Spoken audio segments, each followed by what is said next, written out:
ಸಚಿವರಾದರೂ ನಾಗೇಂದ್ರಗೆ ಇನ್ನೂ ಸಂಕಷ್ಟ ಮುಗಿದಿಲ್ಲ. ಹೈಕಮಾಂಡ್ ನಾಯಕರಿಗೆ ಕೃತಜ್ಞತೆ ಹೇಳೋದಕ್ಕೆ ಸಿಗದ ಚಾನ್ಸು. ಮಹರ್ಷಿ ವಾಲ್ಮೀಕಿ ನಿಗಮ ಹಗರಣ ಹಿನ್ನೆಲೆ ಸಚಿವರಾದರೂ ನಾಗೇಂದ್ರಗೆ ಸಂಕಷ್ಟ ಮುಗಿದಿಲ್ಲ.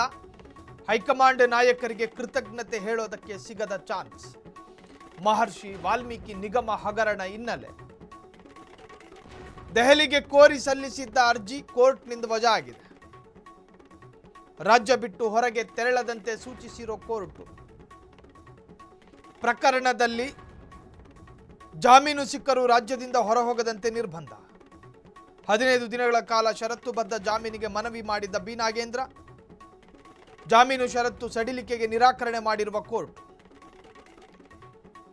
ವಾಲ್ಮೀಕಿ ಹಗರಣದಲ್ಲಿ 187 ಕೋಟಿ ರೂಪಾಯಿಯ ಬೃಹತ್ ಹಗರಣ.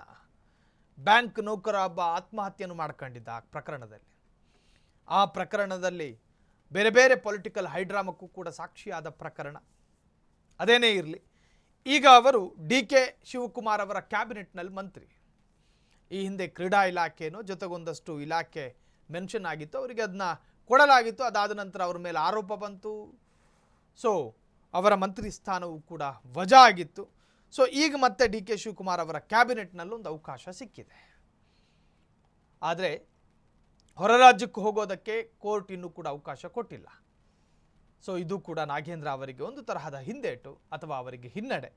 ಸೊ ಈ ವಾಲ್ಮೀಕಿ ಹಗರಣದ ಏನು ಕಾನೂನು ಕುಣಿಕೆ ಬಿ ನಾಗೇಂದ್ರರವರನ್ನು ನಿರಂತರವಾಗಿ ಕಾಡ್ತಾ ಇದೆ.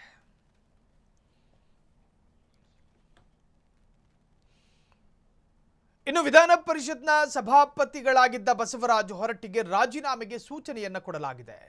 ಬಸವರಾಜ ಹೊರಟ್ಟಿ ರಾಜೀನಾಮೆ ಪಡೆಯಿರಿ. ಸಭಾಪತಿ ಬಸವರಾಜ ಹೊರಟ್ಟಿಗೆ ರಾಜೀನಾಮೆಯ ಬಿಸಿ ತಟ್ಟಿದೆ.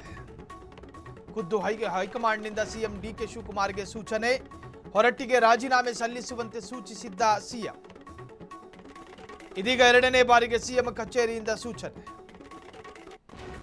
ಈಗಾಗಲೇ ಸಲೀಂ ಅಹಮದ್ಗೆ ಸಭಾಪತಿ ಹುದ್ದೆ ನೀಡಿರೋ ಕಾಂಗ್ರೆಸ್ ಸ್ಥಾನ ಉಳಿಸಿಕೊಳ್ಳೋದಕ್ಕೆ ಹರಸಾಹಸ ಪಡುತ್ತಿರುವ ಬಸವರಾಜ ಹೊರಟ್ಟಿ 3 ದಿನಗಳ ಹಿಂದೆ ಮಾಜಿ ಸಿದ್ದರಾಮಯ್ಯ ಭೇಟಿ ಮಾಡಿರೋ ಹೊರಟ್ಟಿ ಸಮುದಾಯದ ಸ್ವಾಮೀಜಿಗಳ ಮೂಲಕವೂ ಕುರ್ಚಿ ಉಳಿಸಿಕೊಳ್ಳೋದಕ್ಕೆ ಪ್ರಯತ್ನ.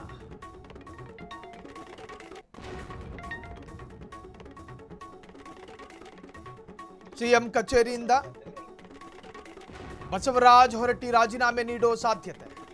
ಆಪ್ತರ ಬಳಿ ರಾಜೀನಾಮೆ ಇಂಗಿತ ವ್ಯಕ್ತಪಡಿಸಿರೋ ಹೊರಟ್ಟಿ ರಾಜೀನಾಮೆ ನೀಡದೇ ಇದ್ದರೆ ವಿವಾದಕ್ಕೆ ಆಸ್ಪದ ಆಗೋ ಸಾಧ್ಯತೆ. ಸಿಎಂ ಕಚೇರಿಯಿಂದ ಬಸವರಾಜ ಹೊರಟ್ಟಿಗೆ ರಾಜೀನಾಮೆ ಕೊಡೋದಕ್ಕೆ ಸೂಚನೆಯನ್ನು ಕೊಡಲಾಗಿದೆ. 45 ವರ್ಷಗಳಿಂದ ವಿಧಾನ ಪರಿಷತ್ನ ಸದಸ್ಯರಾಗಿರ್ತಕ್ಕಂತಹ ಬಸವರಾಜ ಹೊರಟ್ಟಿ ಜೊತೆಗೆ ವಿಧಾನ ಪರಿಷತ್ನ ಸಭಾಪತಿಯಾಗಿ ನೋಡಿ, ವಿಧಾನ ಪರಿಷತ್ ಅನ್ನುವಂತಹ ಒಂದು ವಿಭಾಗಕ್ಕೆ ನಿರಂತರ 40 ವರ್ಷದಿಂದ ಸದಸ್ಯರಾಗಿರೋದು ಬಹಳಷ್ಟು ವಿರಳ ವ್ಯಕ್ತಿತ್ವಗಳು. ಬಸವರಾಜ ಹೊರಟ್ಟಿ ಮಾತ್ರ 45 ವರ್ಷಗಳಿಂದ ವಿಧಾನ ಪರಿಷತ್ ಸದಸ್ಯರಾಗಿದ್ದಾರೆ, ಜೊತೆಗೆ ಸಭಾಪತಿಯೂ ಕೂಡ ಆಗಿದ್ದಾರೆ. ಇನ್ನು 2ನೇ ಬಾರಿಗೆ ಸಿಎಂ ಕಚೇರಿಯಿಂದ ಸೂಚನೆಯನ್ನು ಕೊಡಲಾಗಿದೆ. ಆರಂಭದಲ್ಲೇ ಕೊಡಲಾಗಿತ್ತು, ಆದರೆ ಬಸವರಾಜ ಹೊರಟ್ಟಿ ಎಲ್ಲೋ ಒಂದು ಕಡೆ ಅಧಿಕೃತ ರಾಜೀನಾಮೆ ಕೊಡೋದಕ್ಕೂ ಕೂಡ ಹಿಂದೇಟು ಹಾಕ್ಕೊಂಡಿದ್ರು. ನಾನು ಕೊಡೋದಿಲ್ಲ, ಕೆಲ ರೀತಿ ರಿವಾಜುಗಳು, ಕಾನೂನಾತ್ಮಕವಾದ ರೀತಿ ರಿವಾಜುಗಳನ್ನು ಪಾಲಿಸದ ಹೊರತು ನನ್ನನ್ನು ನೀವು ರಾಜೀನಾಮೆಯನ್ನು ಕೊಡೋದಕ್ಕೆ ಸಾಧ್ಯ ಇಲ್ಲ ಅಂತೇಳಿ ಆಟಕ್ಕೆ ಬಿದ್ದಿದ್ರು. ಸೊ ಈಗ 2ನೇ ಬಾರಿಯೂ ಕೂಡ ಅವರಿಗೆ ಸೂಚನೆಯನ್ನು ಕೊಡಲಾಗಿದೆ.